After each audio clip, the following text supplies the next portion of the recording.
A woman was arrested as she fell asleep in the Taco Bell drive-thru. It was not an honest mistake. The woman was under drug influence and she couldn't keep track of time. She fell into a deep sleep, and the workers of Taco Bell had to call the cops. What action did the police take against her? Did she defend herself? What was her version of the story? Before we jump into the story, make sure to subscribe to our channel. The police officer arrived at the location and he walked towards the car where the lady was seated.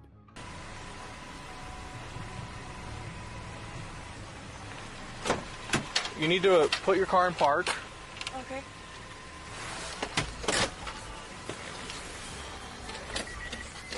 What's going on? I'm just ready to go home.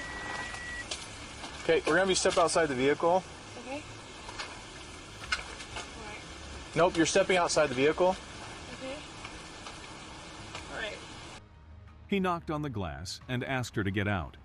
The lady looked so dizzy, and she was unable to recognize that the person standing before her was the police officer. The officer asked to park the car as she was blocking a long line of customers. She was not paying attention to any instructions the officer was giving. When the lady opened the car door, the officer turned off the car.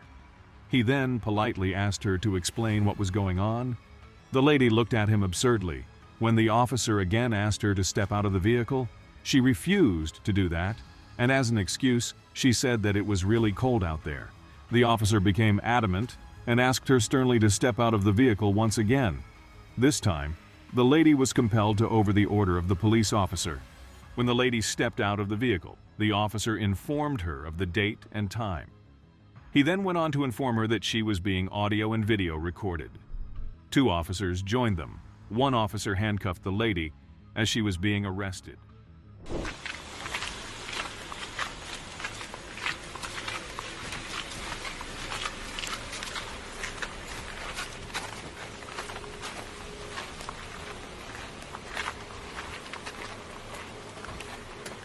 All right, so you're asleep in the drive-thru of Taco Bell parking lot. Sorry.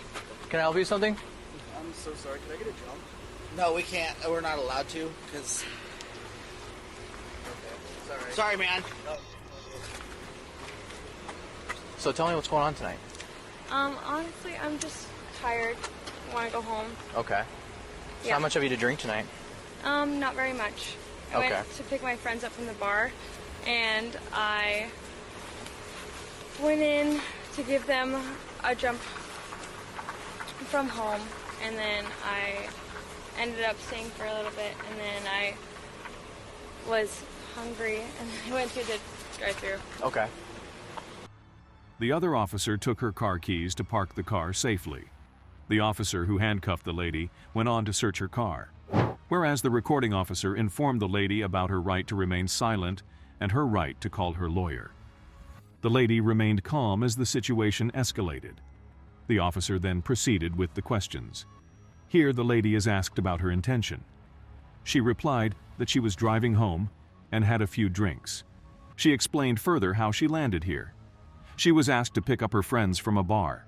As her friends were drunk, she was the only one who could drive and pick them up. Her friends were responsible enough to call her and ask her to pick them up, but instead of doing what she was told to do, she decided to go into the bar. She went inside and ordered a couple of drinks. She forgot about going back home. She kept on having drinks until she was unable to carry herself home. She stayed there for a few hours. She then came back drunk and she felt hungry. She didn't think of going home straight, but wanted to drive to some food joint. She thought of getting something to eat from Taco Bell's. She remembers reaching here and being at the drive-thru. She caused immense problems here as she started acting drunk. She fell asleep there and did not move her car. She didn't even park her car to the side.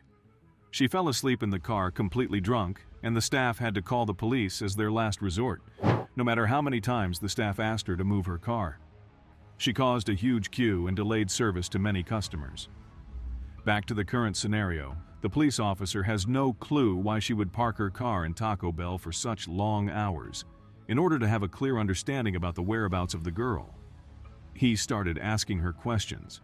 She was asked her side of the story. Here's the twist we are waiting for. The lady went on to save herself from any penalty by saying that she had fallen asleep. She had a hectic week and she had to attend her finals. She didn't get much time to sleep and think straight. She denied that she had taken any time of alcohol content inside the car. She strongly believes that she didn't consume alcohol inside her car, and there was no alcohol in the car.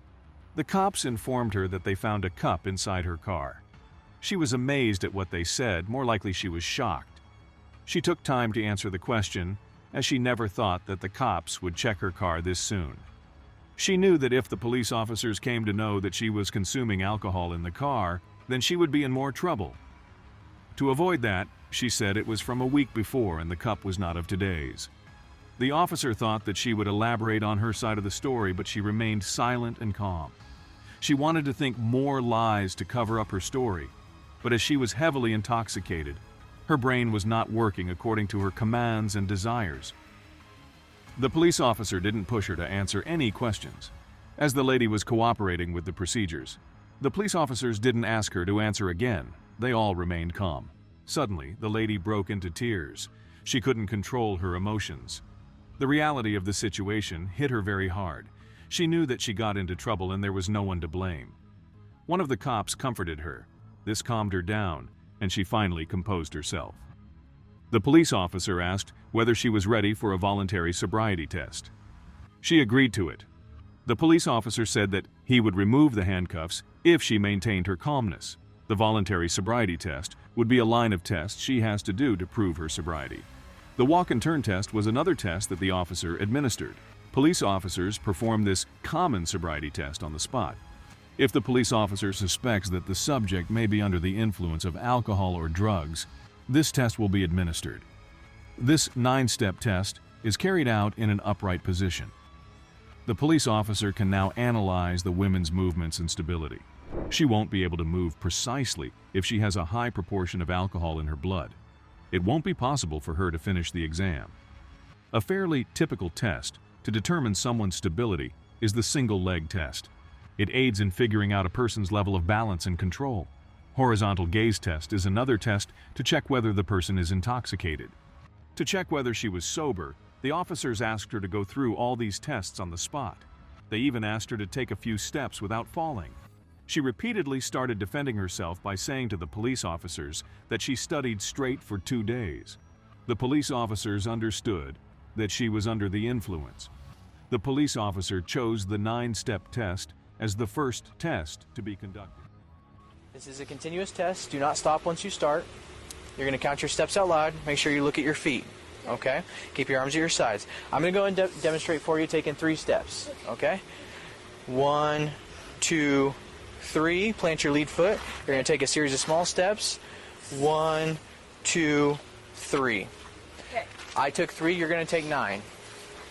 Okay. Do you have any questions before we begin? Nope. All right. You may begin. 1. Here you can hear the voice of the police officer constructing her to the number of steps she has to take.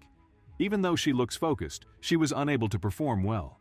She kept on losing her balance, and she was wobbly to take the next step. No more tests were necessary as she failed in the very first test. She was too drunk to perform other tests. The police officers made up their mind.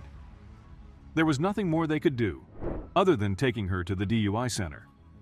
They handcuffed her and took her to the station. She didn't try to run away or escape the situation. She knew that she would be charged for other offenses if she tried to save herself.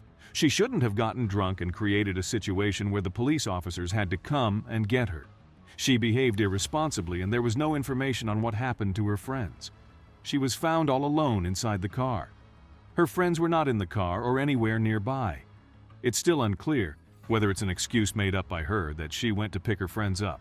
The police officers didn't bother to uncover it because they wanted to take her to the DUI center as soon as possible. Her safety is their primary concern. She didn't fight against them to let her go. Instead, she went along with them. As soon as they reached the DUI center, she was asked to get out of the car and go inside. There she was asked to be seated, and another session started. She gave her statements, and everything was recorded. She was crying through the procedure. The police officer wrote down everything, and she was asked to sign it. They informed her that they would hold her here for a maximum of 6 hours, and then she would be released. She will also get a date when she can appear in court where further proceedings will take place. This incident would change the life of this young woman for the better. She could be a more responsible person in the future. Do you think the police department did the right thing? Do people like her need a second chance? Let us know in the comments.